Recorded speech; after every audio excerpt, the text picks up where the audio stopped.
Are you tired of dungeon crawling? Have you had it up to here with trading in the Mediterranean? Are you sick and tired of rolling and writing, of putting dudes on a map, of converting goods, point salads? Are you looking for a new theme with something with a little spice for your next gaming session? Well, I have two words for you: parliamentary procedure.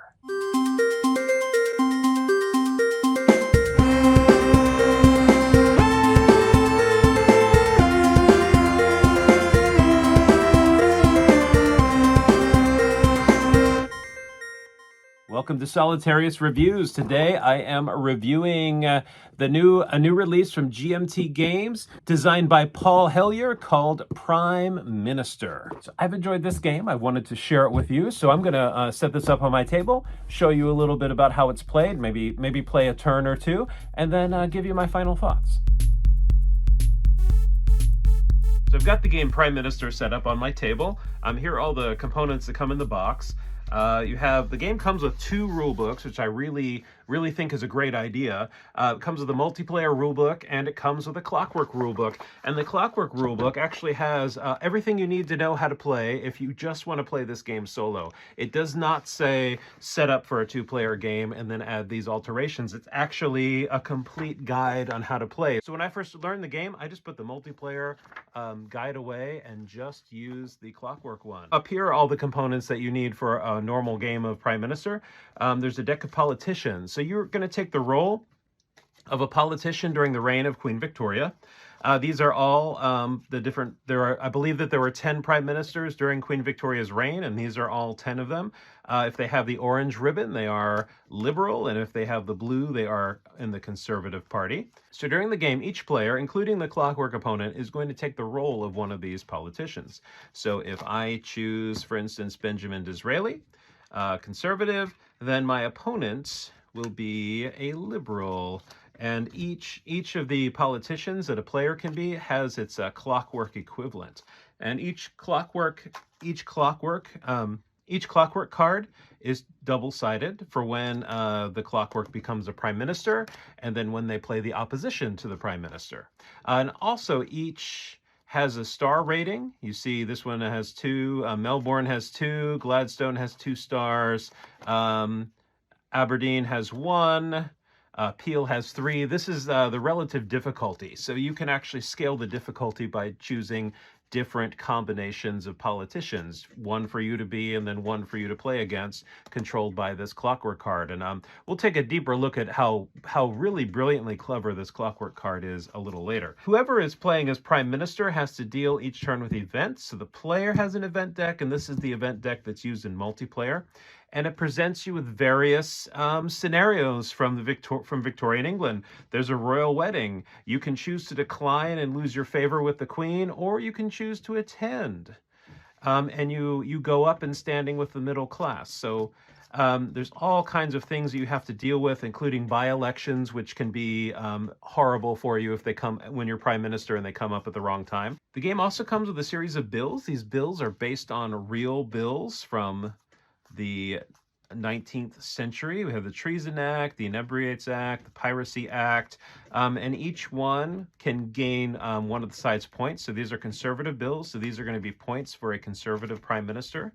Liberal bills will also do the same thing for the liberal prime minister. There's also cross-party bills who will actually give victory points to both the conservative and the liberal player each turn, but sometimes have, like in this case for the prime minister, sometimes has extra bonuses depending on who the prime minister is. Not only are you as prime minister dealing with crises and other members of parliament, but you can also get supporters in this game.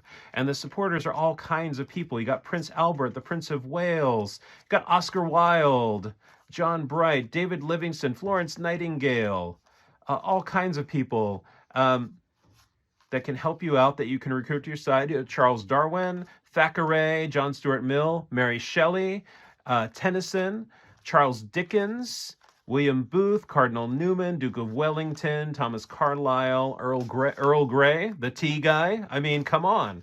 So you could have Earl Grey, Charles Darwin, and Oscar Wilde at the same party. That would be a Wild party.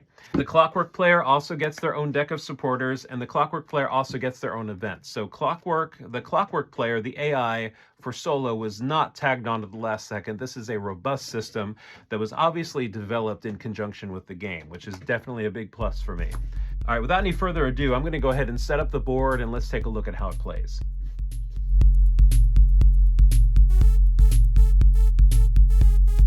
I'm going to be playing the part of Earl Russell. Earl Russell, you see he has 4 actions listed here. One of them has a number 2 by it.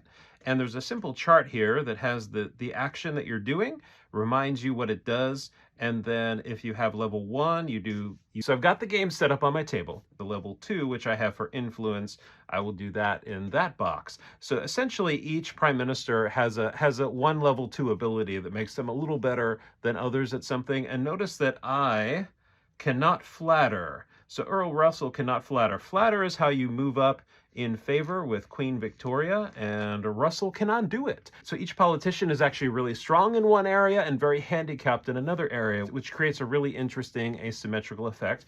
I'm going to be playing against Benjamin Disraeli, a conservative. He's got 2 action cubes because his standing is currently 4. If his standing ever goes up to 8, he gets a 3rd action cube. I start with 3.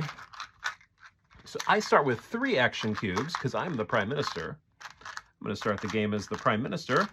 So I'm going to place my 3 action cubes here. And if I ever go up to 12, I get a 4th action cube because at that point I'm doing really well. It's actually very hard to keep your standing in Parliament. Who would have thought being Prime Minister is not an easy job? So first thing is there's a very simple player order. This game is a little procedural. It is Parliament after all. There's a card called Parliamentary Order that lets you know how to do things. It gives you just follow it step by step, 1, 2, 3, 4, 5, 6. And then if there's an election, there's a separate election player aid, and the back also has all the iconography. And this is pretty much the entirety of the iconography for the whole game. So it's really not too difficult to grok your first time through. Let's start at the top. So parliamentary at the beginning of a round. So at the beginning of the round, except for your first round of play, the Prime Minister will get 4 points and the opposition leader will get 2. The next thing is bill selection. The Prime Minister gets to draw up to 6 bills and play 3. The Prime Minister, so I'm Earl Russell. So Earl Russell is a Liberal, so I can draw from the Liberal bills or I can draw from the cross-party bills. And you can draw one at a time and look and decide how you want to go. So first I'm going to draw from the cross-party bill. So when I draw the bill, it has some information on it. First, it has the victory points. That's one thing I'm looking at. So this bill, being a cross-party bill, is going to award both myself and the opposition 3 points. However, it says 4 p.m. It means I'm going to get a supporter. So that means I get to draw from this green supporter deck if I pass this bill, possibly giving me a bonus. And it has an up arrow and two letters, an I and a W. So these letters all stand for one of these tracks here. So the I stands for Ireland right here, and the W stands for the workers who are right here. So as you can see, there are blue and orange. There are these blue and orange pegs on this track. There are these highlighted circles to let you know where they begin. At the beginning of the game, this is how the pegs are set at the beginning of a standard game. There are scenarios in the book that might change the setup. And if you look over here at our election projections, see these kind of beige numbers next to all the pegs? These represent our relative election projections. So right now we are dead tie. Now look how the election projections have a 1, 2, 3, 4, 5, 6. This is the relative. This is the relative amount of support. So let's say I were to pass this bill, Dwellings Improvement Act. I would move my marker up with Ireland, and I would move my marker up with the workers. So look at how next to Ireland I went from a 5 to a 7. That means that I went up 2 in popularity. So we're no longer tied. I am now 2 more popularity points ahead of my opponent. And notice how going up the workers, I went up another 2, so I'd bump up 2 more spaces. Now I'm showing that I am now 4 popularity points ahead of my opponent. And also, see this number here, this number in purple? The purple, which is very handy, stands for the partisans. This is the liberal side of my party. Right now at the beginning, I'm going to start out with 60 partisans. But by moving up the track here with the workers, I gain partisans. So I have essentially converted my moderates right here on this track to being partisan to the liberal side. So I would move up, see it says 20, I would move up and get 20 more partisans. That also means that I would have to lose 20 moderates. Now, why this matters is because notice this bill relies on moderates, on moderate support, not on partisan support. Of your party, how many moderate MPs you have and how many partisan MPs you have are going to matter for passing bills, and that can actually be fluid and change as the game unfolds, which is a really fascinating high wire balance that you need to maintain throughout the entire game, especially if you're acting as the Prime Minister. So another thing that would happen, so let's say that I'll take this bill. Let me draw the next cross-party bill. So let me draw 3 more. So I'll draw 6 bills off the top. I'm just going to go, I'll just go 1, 2, 3, 4, 5, and I'll draw 1 liberal bill. Okay, so I'll play a liberal bill just to show you how that works. I'm going to play I'll play this moderate bill. This looks pretty safe. And I will play, I'll play this bill just because it moves up in several tracks, and it'll let me show you how that works. So I discard the rest. So I've played my bills. Now the opposition gets the first turn. The opposition, as you notice here, the opposition has this card. It has its first cube, its second cube, and its third cube. So it's always going to spend its first cube to get a supporter. I'm not going to draw the Clockwork supporter from this deck of supporter cards. These are for me. The Clockwork has its own supporter cards. So I'm going to draw the first supporter card. Let's take a look at the Clockwork supporter card. So our Clockwork supporter, Benjamin Disraeli, is conservative. So he's going to look at the first thing. He's always going to look at the conservative side of the card. So he's going to move up 1 with the conservatives. Like that. Very simple. Now, because he's gone from a 6 to an 8 in popularity, his election, we start out tied, his election projection goes up. So he's going to go 1, 2.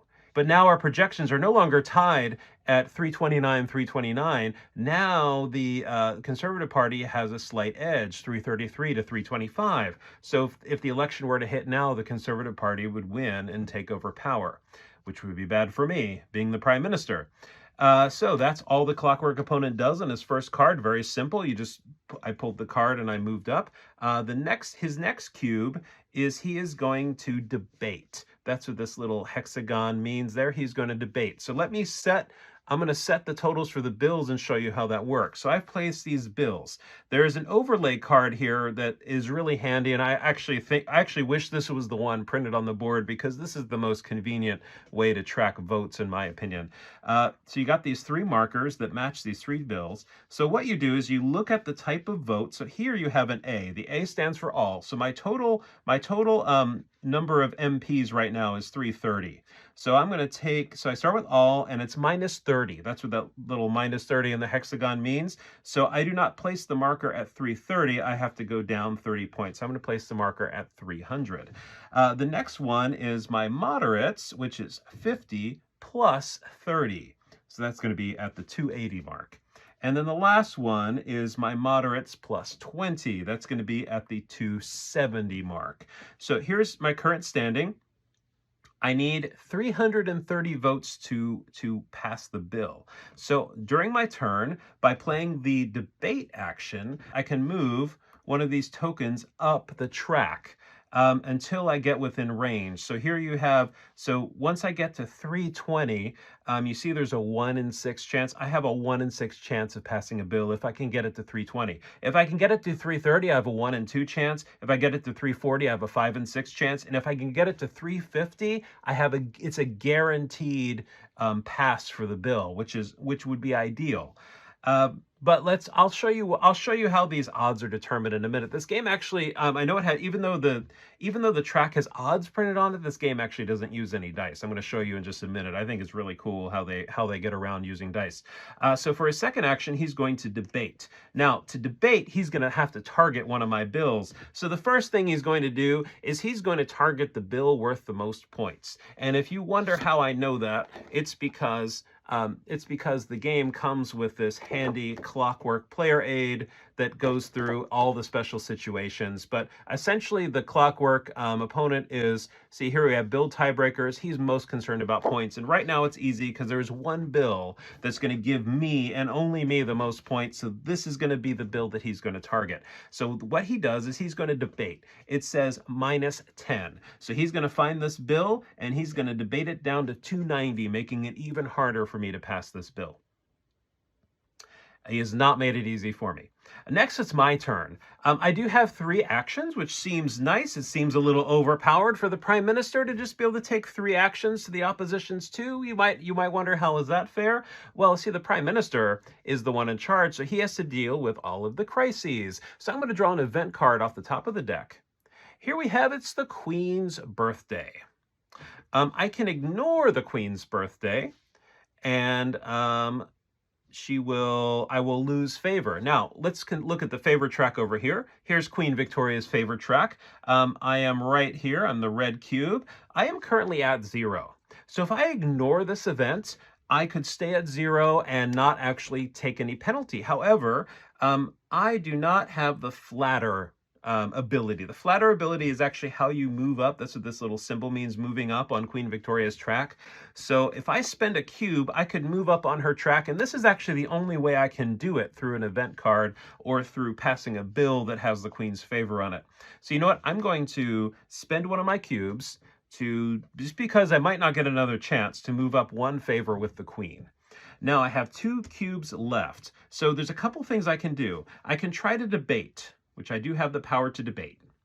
So if I debate, it means that I'm going to start shifting these cubes up. But I can only do 10. See, it's a +10. I can only do 10 at a time. And some of these bills are really underwater. Like this one has a long way to go to 320 or 330. I'm going to have to spend 5 action cubes just to get that up. But I do have a trick up my sleeve. I could do a little bit of campaigning. Campaigning is very simple. You see, he's got a G for gentry. He's got an L for liberals, and he's got an M for the middle class. So he can just spend an action cube to just move up the track, and then I would change the election projections, which could be handy. But his secret power is he is an incredible influencer. His influence is 2. So he has this ability. You see how it has the moderate color and the partisan color? He can shift moderates and partisans at will. He can convince moderates to go over to the partisan side and vice versa. So if I were to utilize this, for instance, I have 2 bills that require moderate support. So what I could do is I could influence, and I'm going to influence at level 2, which involves 20 MPs. So these are actually my starting MPs. So I actually have to shift my bills down a little bit. Sorry about that. Let me fix these. So all right, so it's 60 plus 20. So 60 plus 20 is 80. We have plus 30 is 90. And then all minus 30. All right, so yeah, so that was right. I just had to shift these up, right? That is correct. All right, so what I could do is I could turn some of my partisans into moderates to try to make these bills easier to pass. So I'm going to shift some of these down. So I'm going to go down 20, spin a cube. I'm going to go down 20, and I'm going to go up 20 on the moderate side. And that is actually my 2 moderate bills are actually going to also go up. So this one's going to go up 1, 2, and this one is going to go up 1, 2 in support as well. How did that happen? Because now I have more moderates supporting the bill. And the next thing I can do is spend my next cube, and I can move up. I can do the same thing. So I can shift down and shift up. So now I have 290. So I'm going to move this one up 2 and move this one up 2. All right, so now this one is in the 330 range. It is a 50-50, and this is a 1 and 6. So I am gaining moderates. During the next phase, the Prime Minister, who's me right now, gets to decide what bill they want to pass, or if they want to withdraw one of the bills. Withdrawing is an option. You do lose standing. That means that you're going to move down. I would move down one on this track, and my opponent would move up. So we have the resolving bill. There's a resolving bill player aid that's on the back of the elections. So essentially, you need 320 just to make an attempt. A bill needs 330 to pass. And they're your odds, which are also printed on the board. If a bill fails, it's -2 standing for the Prime Minister and +2 for your opponent. Now, the reason why this is a big deal is if ever my opponent has more standing than I do, he can challenge me. He can challenge my standing as Prime Minister and take over, and then I become the opposition leader, and there's a back and forth. So that's the main way that the opposition can steal power from you, other than elections, is by having more standing in Parliament. So I'm going to resolve this bill, the Public Health Ireland Act. It's going to really put me up in Ireland, which is going to help my projections. It's going to give me a supporter card. It will give both of us 3 points, but I don't think it's a big deal right now. I think this is going to be the one. However, I have a 1 in 2 chance of failing. So I could withdraw this bill right now and then try to pass the next one with certainty, but I'm going to use the uncertainty deck. So there is no dice in this game. The game instead uses an uncertainty deck that you shuffle all the cards into before each turn, so you know exactly what your odds are. I'm going to draw the top card and look at it. So I'm going to draw the top card and see what it's and see what it says. All right, so it says 0. The 0 means is that, and notice it's got the hexagon for debating. It means that the number stays where it is. So I have passed the test. So not all of these say 0. This one says -1. So if I drew the -1, I would have actually failed by 1 vote. So that's how the uncertainty deck works. You use that to resolve elections and bills, and it just gives a little bit of, uncertainty to the outcome so that it's not all automated. So it's not all dry and mathematical. There's a little bit of excitement to it, but it manages to do it without dice, which I think is really nice. So this bill has passed. So let's talk about passing the bill. First, we both get 3 points. So we move up 1, 2, 3 on the track. I'm going to get a supporter card, which I'll draw from this deck. I'll give it a shuffle. And I'm going to move 2 up in Ireland. Let me resolve that first. So I'm going to go 1, 2. So I move from 5 to 9. So remember, the elections projections are all relative to our positions here. So first, for the first 2 points I get, I'm going to move my opponent back 2. And then I'm going to move myself up 1. So now I am ahead in the next election. However, this is going to change. This is going to change my next bill if I want to try. However, look, if I want to try to pass the Telegraph Act, that's going to rely on my moderates. However, going up with Ireland is a hyper-partisan move. So I've actually gained 30 partisans and I've lost 30 moderates, just like that. So now I'm going to have to use my influence action again and try to right the ship and try to have my party vote the way that I want them to vote. So I'm going to discard the bill that I passed, like so.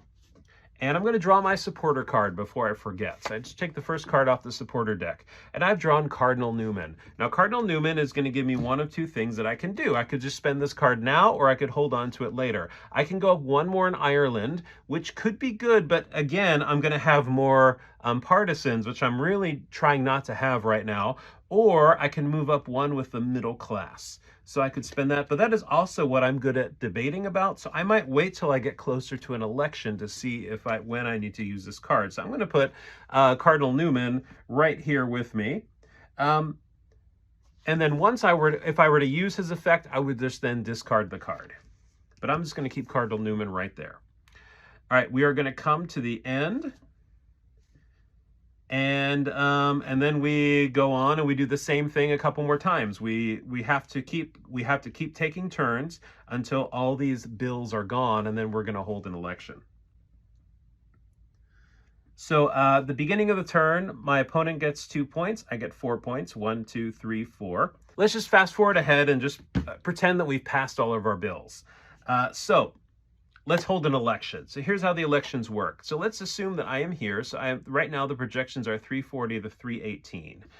There's an election token right here the game comes with. It's really nice. So elections are fun. So first we have to add an uncertainty card to the number of seats. So the uncertainty card not just deals with passing bills, but it also determines exactly the final number of seats that you get during the election. So I get +1 seat. So I do not get 340 seats, I have 341. So the next thing I'm going to do is round up to the nearest 10. So 341 goes to 350. Okay, so this is where favor comes in. So if we were still tied, then the party with the most favor with the queen would win. And also some uncertainty cards have Queen Victoria at the bottom. And if my opponent in this case were to have greater than or equal to 319, so if I were here and my opponent had 325, even though I should have won that election, my opponent would actually win if he were higher on the track. So the queen can actually step in and interfere with, well, not interfere, maybe interfere is the wrong word. She can influence an election if it's very, very close. So next I'm going to take victory points. So victory points, you get 2 points plus a point for every 10 seats that you gained. So I started out with 330. I'm now up to 350, so I would gain 20 seats, so that's 2 plus 2, so I would get 4 points, 1, 2, 3, 4. And then I would adjust government, so my total amount, right, has gone up from 330 to 350, so I've gained 20 seats. And then simply you figure out your moderates, so basically your partisans are just going to stay the same. So I'm just going to gain 20 more moderates that way. So new members of parliament that you gain from the election come in as moderates, essentially, into your fold. And then you replace the election marker if it's been taken. So the election marker is actually very handy. The election marker is what you can remove it from the board and postpone an election if you're out of bills and you are underwater electorally. The prime minister has, for some reason, I'm an American, so it seems a little strange that you can just do that, but the prime minister is able to just postpone election and try to keep going at least until he meets a threshold of points, and then he can no longer do that. So we keep playing games like this, putting bills down, fighting over bills, fighting over elections, until one of us is simultaneously prime minister and reaches the 100-point space on the track. There are actually 2 ways to play a standard solo game. One is the simple game is you take 2 politicians, like I could take Russell and Melbourne. I would have one of them be prime minister first and the other one waiting in the wings.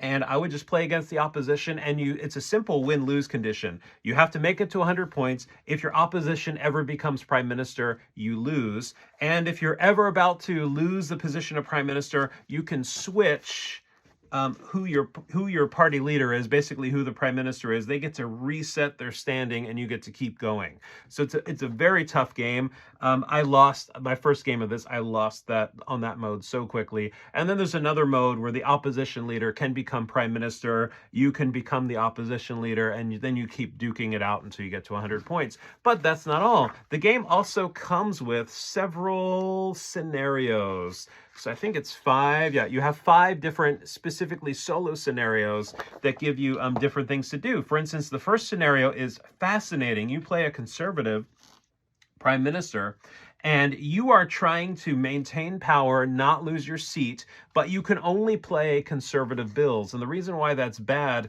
is conservative bills are almost always horrible for the conservative player. This one you go up with the gentry and down with the workers. This one you go up with the conservative party, but you go down with the middle class and workers. So you are constantly losing ground, trying to claw your way back up and maintain power. It's a historical scenario. It's really fascinating. It's very tough. And then there's 4 more of those that just mix up the game. They mix up the setup. You can play through the scenario, and you can even apply some of this. You could even port some of these situations in the scenarios into the standard game just to try it with different setups. Every politician also has its own clockwork player. The Clockwork players work both as Prime Minister and as opposition leaders. You can start the game, not the Prime Minister, start the game on the back foot as the opposition leader and see how it plays out. So you've got a lot of variability of ways to mix and match politicians and scenarios. So this is essentially how the game plays. This is like 80% of the rules that we went through. The rest of it is just special situations and things that happen once you get close to the end of the game. So now that I've played it for a bit, let me tell you what I think of Prime Minister. This is a fantastic solo game. This fills a niche that I've been looking for. I've wanted a historically rooted, not necessarily parliamentary style, but electoral political game. I did at one time own Mr. President last year. I actually was on the P500 order originally for that. I got the game. I tried setting it up. It was just too much. It was just way too much for me. It does not fit my lifestyle. I cannot play a game that takes 2 to 3 hours to take one turn. So in a word, Prime Minister is fantastic.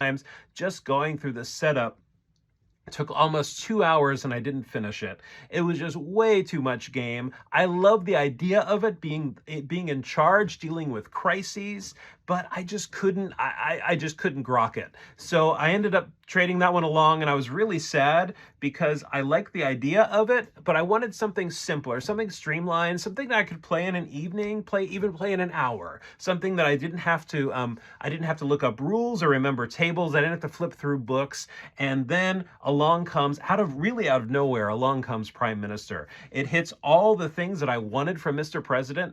For me, it's the Mr. President killer. So hear me out.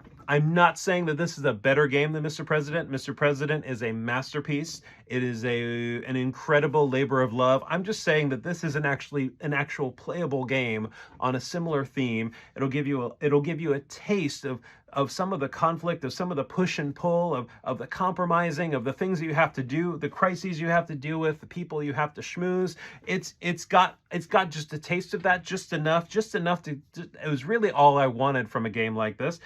It plays really well solo. The AI is very simple to run. All the different Clockwork opponents all have different actions. They all play completely differently. And depending on the combination of politician that you're playing as plus the Clockwork opponent, it can really change your strategy during the game.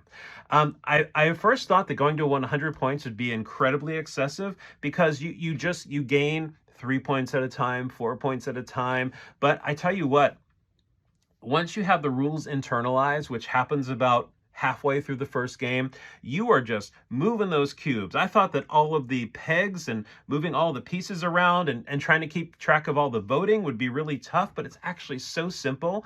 This election projections table is actually a fantastic way to just keep track of who's ahead and by how much. And it's so easy. Just move this and then you move that and then you move this and you move them. It's very, you move up, you move your support. If you gain partisans, you just move the partisans up, move the moderates down. It's just, you just tweak a little bit here, a little bit there. I love the situations you get put in. I love the choices that the event deck gives you. And I just find this game very, very, very absorbing. I've twice now set this game up late at night, said, I'm just going to set it up, play a couple of turns, finish it tomorrow, and just stayed up way too late playing this game because I just couldn't stop. It's just like a potato chip. It's like eating potato chips. You just want to take one more turn, just one more turn. I want to pass one more bill. I want to draw 6 more bills and then play them. Well, let me try passing that one. There's just so much to do. It is just so engrossing. It is so much fun. Some of the situations you get in just are fascinating. My first game, what made me fall in love with this game is I believe there's a famine. One of the events is there's a famine in Ireland, and it was really bad PR for me. I was going to lose 2 steps in Ireland, but instead I spent 2 cubes and gained a step because I adopted an Irish child, and so I moved up in Ireland's opinion of me raised 2 political points. It was just fascinating. I lost points with the Conservatives because I wore the wrong tie. To Parliament one day. It's just the narrative that emerges from this game is fascinating. So this is a very, it's at its heart, it's almost a Euro game, but the history that's woven into it and the narrative that emerges is really unlike a lot of Euro games, and it really elevates this from being a dry, number crunching kind of game to just telling a wonderful story, to really giving you a sense of history, to making you want to research more into the era, into some of the builds that's going on and some of the characters that you meet. It's just it's fantastic. There are some deal breakers here. And there are people that have raised very, very valid concerns about this game. First of all, the supporter deck, I think, is probably the weakest part of this game. So the supporter deck is a great idea, where you draw a card, you have a supporter, that supporter gives you the bonus. However, the really weak part about the supporters is that they are a one and done. You cannot collect supporters and have them help you continually. You meet Daniel O'Connell, you go up with Ireland, down with the Conservatives, and then you just discard him. It's like you meet him once, then you forget about him. And that's how all the supporters are. And then it gets even worse because the Clockwork supporters actually don't have the name of the supporters, and the Clockwork events actually don't have the name of the events. So whenever the opposition leader becomes the prime minister, you're just drawing random stuff. You're just drawing, you don't know what these events are. You're just drawing the next card and resolving it, moving the clockwork around. It's like you really lose a little bit of the narrative. I mean, the narrative then becomes like you against this person trying to bring them down, but you lose a lot of the flavor. So that is a real bummer about this. I really wish that the designer had thought of that and had put the names of the events that these are simulating on the cards. It would have been a very little thing, and it would have just helped, because the narrative that emerges is the thing. It is the special sauce that makes this game special. And wherever that's lost, it's just a little unfortunate. The game is a little mathy. There are just these little pegs. The game is tracked with these little cylinders. It is so easy to knock these cylinders over and not remember where they are. And you might as well set up a new game depending on how you knock them over. You might have to start over a new game.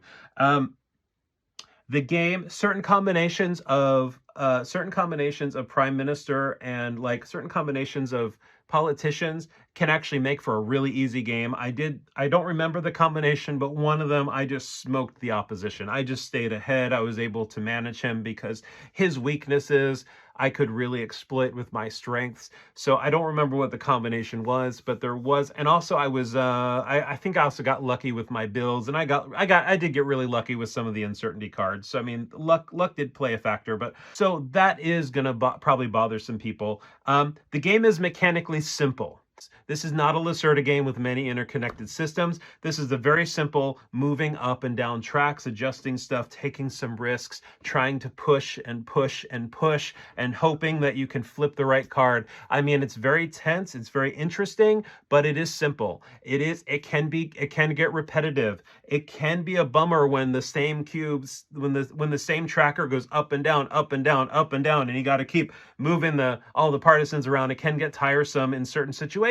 So if that's going to bother you, if tracks bother you, stay away from this game. You are not going to like it. If you do not care about the historical immersion, you might not dig this game as much as I do. You might not see the point of moving all this stuff if you're not really getting into it. I can see somebody buying this game, setting it up, and just being like, all I'm doing is moving pegs. I'm moving these cylinders up and down, moving my MPs around, just moving this cube. That's all I'm doing. So unless you're willing to buy into the theme and you really want a political game that focuses around elections, political favor, maintaining your standing with your constituents and your fellow MPs, that's what this game is about. Passing bills that benefit everybody but benefit you more, trying to just stay ahead, but not go too far ahead because then you'll lose support. That's all this game is about. So if that's not mechanically enough for you, stay away. For me, I find this to be a really fun, light, but not too light, political game that I can get into that's not modern politics and not weighed down by all the implications that modern politics bring. I can escape. I can escape into Victorian England, a period that I find interesting. I like the literature of this period. I know who a lot of these supporters are, so it's always fun to see a supporter that you know coming up like an old friend. And I just really, really enjoy this game, and I highly recommend it, especially to Eurogamers who might not have ever ventured into historical gaming or wargaming. This is a super easy way with very familiar mechanisms to get into a whole new world of solo board gaming. The Clockwork player is easy to operate. It does have its own player sheet. It's basically a one set of rules front and back. Once you learn the game, all you need is the player aid. It does have a dedicated solo rulebook. My last gripe with this game is that you can only play it 2-player. So there is a deck of these cards. There's a whip. There's a opposition leader. There's a backbencher. There's something called like the father of the house. There's all kinds of these really fascinating positions that I guess come up in the 3- and 4-player game that aren't even mentioned in the Clockwork rulebook because you don't need to know it. So that is a real. I do feel like some of this game is locked. I do feel like some of this game is locked behind a player wall. Since you can only play 2-player, all of the 3- and 4-player stuff is off limits. You don't get to even know what it is. So that is kind of a bummer. I am looking forward to playing this multiplayer, to seeing if that stuff is worth it. So if that bothers you, if it bothers you that you're only going to play the 2-player game and you can't play this multiplayer, the Clockwork does not let you play. You cannot play multiple Clockwork opponents to play like a 3- and 4-player game. If that's going to bother you, then stay away from this game, because that's what it is. It's just going to be you and the opposition. You can't be the other. You can't use the other positions in the game, like the opposition backbencher and all the special offices that you can hold through that. So that's going to be, if that bothers you, like I said, stay far away. But that's my review. I really like this game. This game is growing on me. I've played it 7 or 8 times now. I was a little afraid maybe after the 3rd game this would get boring and repetitive, but honestly it's kind of opened up as I played it more and as I've kind of explored more of the strategies. So I hope to keep playing this game. It's fun to play. It's super easy to get to the table. Once you learn it, you remember it. It has great player aids, a great rule book. Again, if you're okay with a lighter game, if you need a heavy game, if your heavy games are nothing, stay away. But if you're willing to try a historical, essentially a historically based parliamentary Euro game, this is it. This is a fascinating game. If this is something that you want, you will love this game. If you like the board game Obsession, and it's a different game, but it's got that same sense of immersion in its theme, I just find it fascinating. I'm really glad I picked it up, and I can see this game growing on me over time even more and becoming a regular addition to my solo game rotation. But anyway, thanks for joining me. I hope you found this review helpful if you're considering this game, or if you've never heard of this game before. I hope that this review kind of gave you an idea of what it was like and see if it's for you. And that's all I have. Please like and subscribe to my channel, and until next time, keep on solo gaming.